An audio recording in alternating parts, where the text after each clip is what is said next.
La première collimation du faisceau est assurée par la plaque de collimation, ou diaphragme d'ouverture.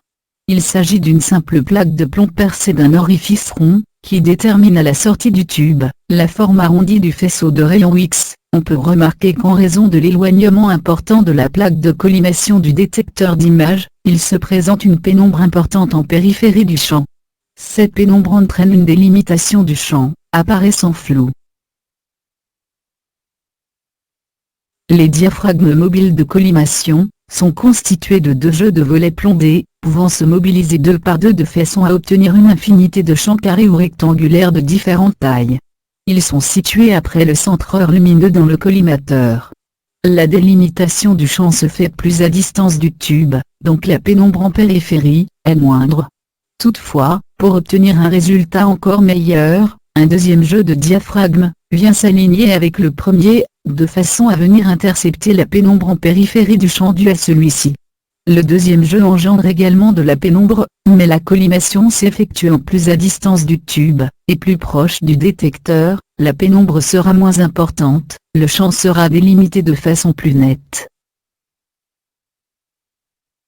Les localisateurs se fixent sur le collimateur, ils existent sous de nombreuses formes et tailles, adaptées aux zones anatomiques à radiographier. Les localisateurs coniques sont destinés à s'adapter à la forme conique du faisceau de rayon X, toutefois leur éventail est généralement trop large, et seul leur embase exerce la fonction de collimation du faisceau, à travers le trou dans la platine de fixation. Tout l'intérêt du localisateur est alors perdu, et la pénombre en bordure du champ est importante. Les localisateurs cylindriques ont pour avantage de collimater le faisceau au niveau de leur partie distale, à distance de la source. La pénombre est de ce fait beaucoup moins importante.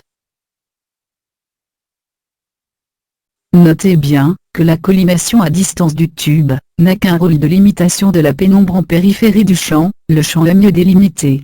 La pénombre dans l'image, qui dégrade la résolution spatiale du fait du flou géométrique, est toujours présente, et ne dépend que de la taille du foyer et de l'agrandissement, quels que soient les moyens de limitation du faisceau utilisés. Les localisateurs ont également un rôle important dans la radioprotection du personnel. Ils ont pour fonction d'assurer la radioprotection des opérateurs lors de leur présence à proximité du patient, en interceptant le rayonnement diffusé par l'air. Le rayonnement extrafocal est le rayonnement émetteur du foyer sur l'anode. Il donne un aspect de flou de dédoublement des contours sur l'image, similaire à une double exposition. On compte également dans le rayonnement extrafocal, le rayonnement diffusé notamment par les diaphragmes ou les localisateurs, qui aboutit à une exposition en dehors du champ normalement délimité.